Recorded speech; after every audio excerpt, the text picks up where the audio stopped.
we welcome in Matt Melzak, the voice of the Toledo Walleye. And Matt, what is puck luck, and perhaps more importantly, how do you change it when you don't have it?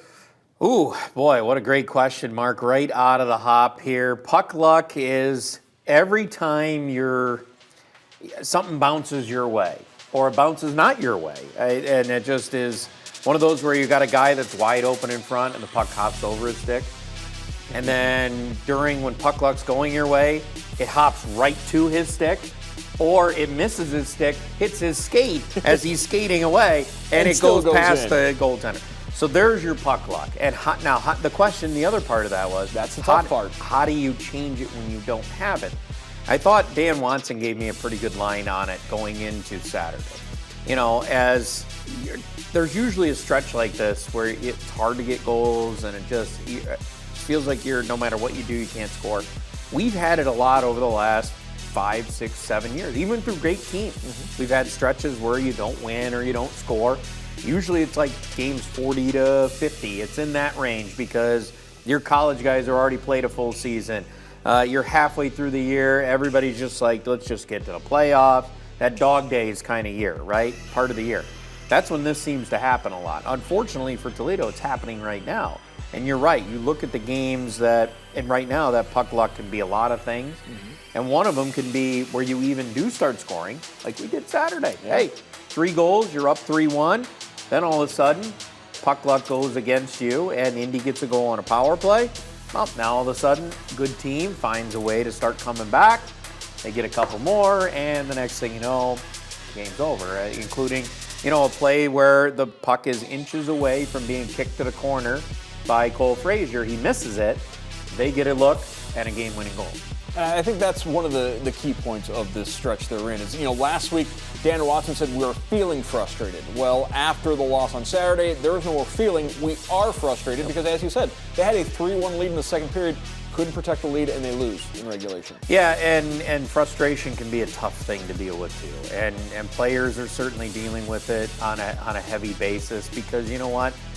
They're thinking, you got guys in that locker room that scored a lot of goals over their time. And, you look at some of those careers and, these are guys that, whether it's John Albert scored 24 goals last year, Brett Bowling 23 goals, and they don't have a goal yet. All of a sudden you start thinking, man, I got to do something to create a goal instead of just letting it go. And it's hard to do. It's very hard. You can ask any player. They'll tell you, sometimes I just got to just forget about goals and just make sure I'm doing all the other plays. And then all of a sudden, it starts going in the net for you. It's amazing. Thomas Ebbing is a great example. Guy scored 31 goals last year for Reading.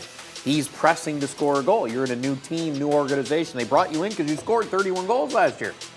He hasn't had one yet. Then all of a sudden he, takes a nice pass from Joseph Nardi and, what does he do? He just flips a backhand shot on net just in the hope that something happens. It ends up going off the bar and in. Saturday night. Now, maybe that all of a sudden now he goes on a run where he starts scoring a bunch. So it's just amazing how things can turn one way or the other over the course of the season. We're just having that slower turn here early.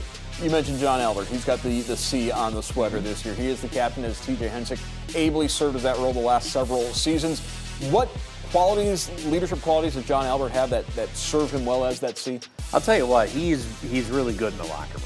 I mean, you just listen to him, the way he talks to the other players and the way they look at him as a guy that's been through it all. He's gone to the highest level, like TJ Hensick the last couple of years. That's why those guys can make very good captains at our level because they have that experience.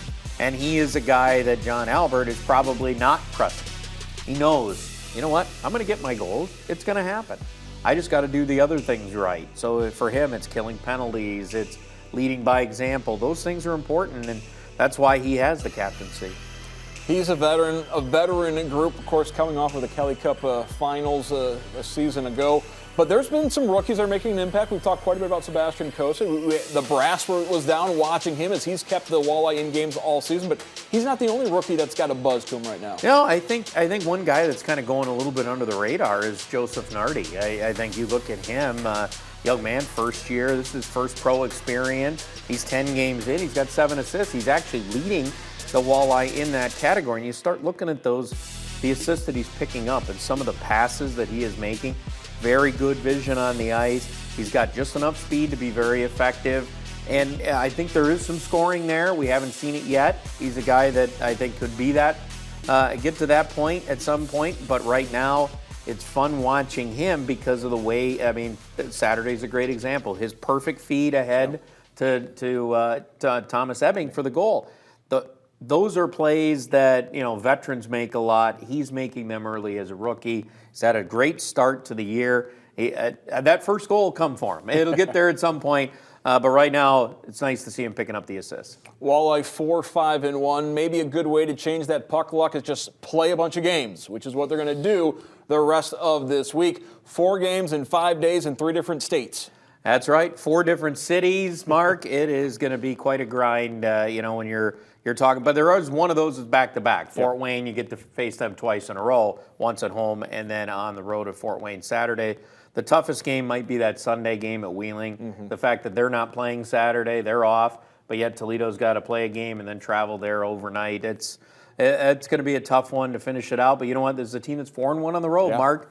You can say the struggles at home for some reason. That'll get righted. But right now, winning games on the road, and that's a big thing. Absolutely. So they'll be in Cincinnati on a Wednesday, off Thanksgiving, and then home Friday, and Fort Wayne Saturday, Wheeling on Sunday. This man's going to log a lot of miles this week. Oh, yeah. Got to keep the bus wheel rolling.